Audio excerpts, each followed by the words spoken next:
This is the video for class 11th, and the topic which we are gonna deal today is the system with variable mass. In the previous classes we have studied one law, that is Newton's second law, in which the statement gives the ultimate formula as F is equals to ma. But if we go through the statement wise, then it tells us that the rate of change of momentum with respect to time is directly proportional to the force applied, and the system moves in the direction of the force. But in that case, what we were considering that the mass of the whole system, which is moving or which is in the motion state, is not changing. Means we are keeping the mass as constant, and we were thinking the velocity of the object is continuously changing with respect to time. So when we differentiate this p term with respect to time, means what? When we differentiate the momentum with respect to time, what we used to bring out? We used to bring out the m out of the bracket, and we used to keep it outside during the differentiation, and we differentiate the velocity or the change in velocity with respect to time. And after the derivation, we got F is equals to ma, where keeping the k as a proportionality constant as 1. So we got this formula when we were keeping the mass as constant. But if suppose we will differentiate the equation or the momentum with respect to time, but what we will keep the velocity constant, and we will differentiate the mass. Means we will think, or we will consider the mass of the system along with the time, or during the time if the time passes. If we will keep the velocity of the object as constant, and if we will differentiate the mass with respect to time, so that system will come out as system with variable mass. And where this thing is applicable, if means I will differentiate this mv with respect to time, means if I will differentiate mv with respect to time, I am not keeping it as equal to force. I am just telling you, if I will differentiate mass with respect to momentum with respect to time, so what we will get if we will keep the velocity as constant? So we will get dm into dt plus differentiation of m, keeping the m constant, and dv upon dt.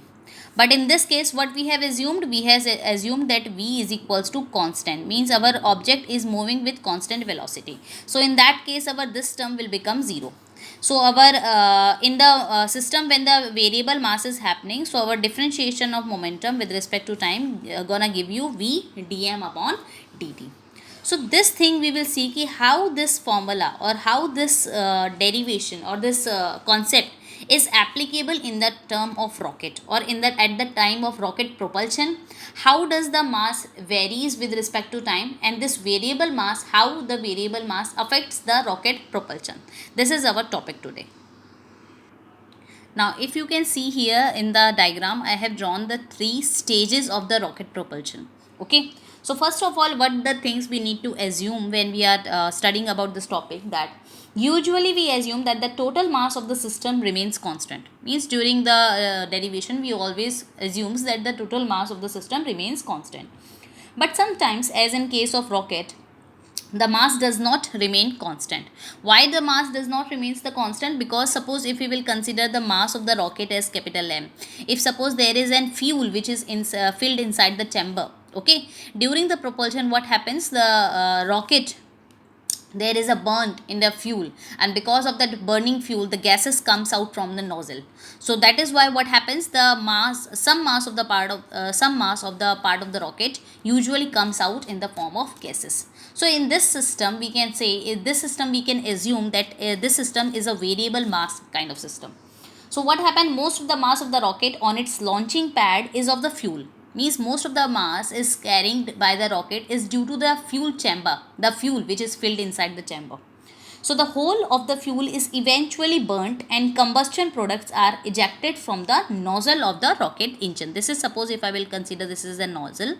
So during the ejaculation, means during the burning of the fuel, the most of the mass or the most of the fuel is burnt out, and comes out in the form of gases from the nozzle.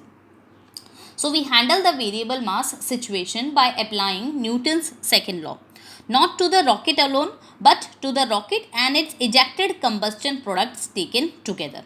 So the mass of the combined system does not change as the rocket accelerates. Okay, in this study, we assume that external forces, that is gravitational force, frictional force of the Earth's atmosphere, that is, are negligibly small, and they do not affect the motion of the rocket.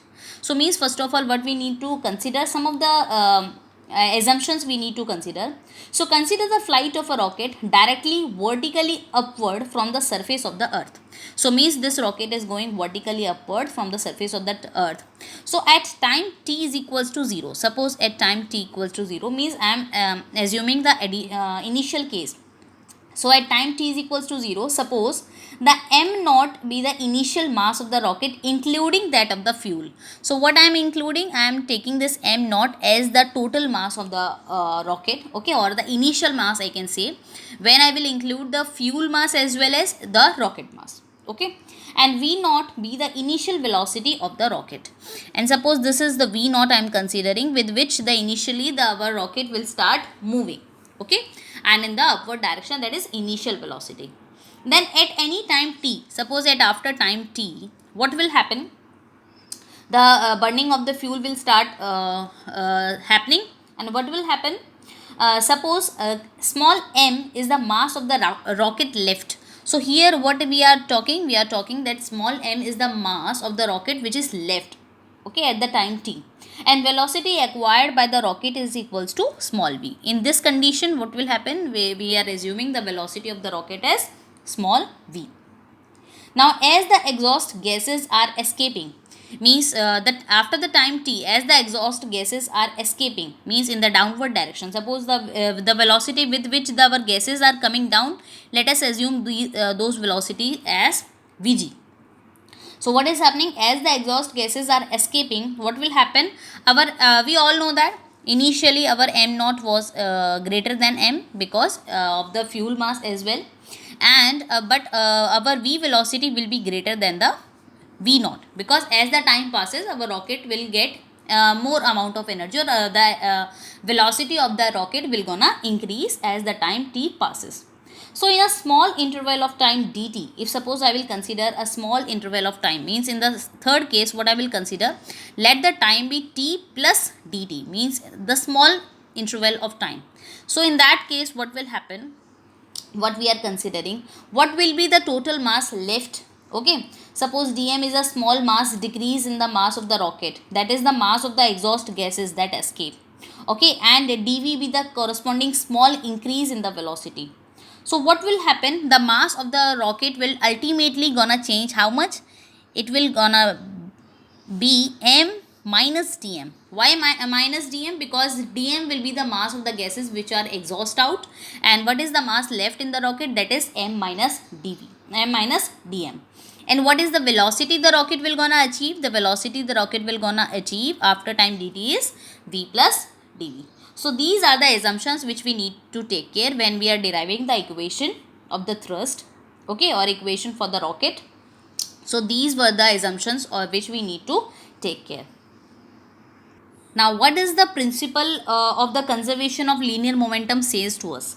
So according to the principle of conservation of linear momentum, the linear momentum of mass m, that is small m, okay, of the rocket at instant t must be equal, means this mass or this momentum, that is at any instant of time t, this momentum according to the law of conservation of linear momentum says must be equal to the vector sum of the linear momentum of the mass m minus dm moving with velocity v plus dv, and linear momentum mass dm of exhaust gas moving downwards with this one. Means this linear momentum of the rocket which is moving at time t should be equal to the momentum at t plus dt, means if suppose momentum at time t plus dt will be equal to m minus dm multiply by what was the velocity? V plus dv at that time, okay, and as well as the momentum of the gas which is exhausted out. So the momentum of the gas which is exhausted out is dm, that is the change in mass, we can say the change in mass, or we can say the mass which is carried by the exhausted gas multiply by the velocity. Now velocity I am taking as minus vg. Why? Because the velocity is in the downward direction with respect to the motion of the rocket. So this equation is coming because of the conservation of linear momentum. Now what I will do, I will just multiply, I will open the brackets and I will multiply the things inside. So here if I will multiply m into v plus m dv minus v dm minus dm dv and minus dm into vg. So that will be equal to mv.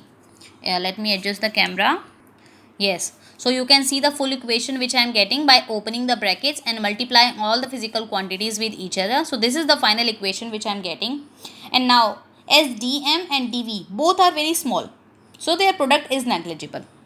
Since the dv and dm are very small which we are considering, so we can neglect their product. So what is the ultimate equation which we are getting after neglecting their product? So we are getting m dv is equals to dm into v plus vg. So this is the ultimate equation which we are getting. So when the rocket has gone far away from the earth, okay, so the velocity of the exhaust gases with respect to the earth becomes irrelevant. Okay, so we take relative velocity of the exhaust gases with respect to the rocket as u. Means we are taking with respect to the rocket the relative velocity as we are considering as u. So as the gases and the rockets are moving in the opposite direction, the rocket is moving in this direction and the gases are moving in this direction. So what will happen as they are moving in the opposite direction?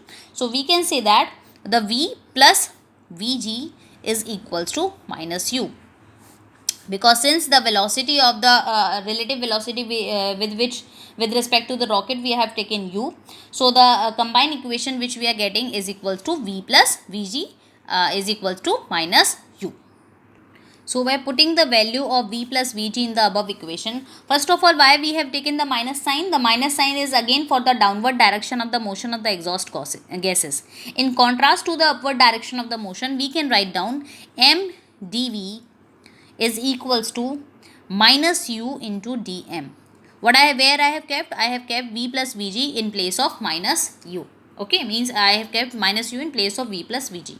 So ultimate equation I am getting this. So if I will keep dv at one side and I will bring dm upon m in the other side, so what will happen now? At time t is equals to 0. Now what I need to put the limits.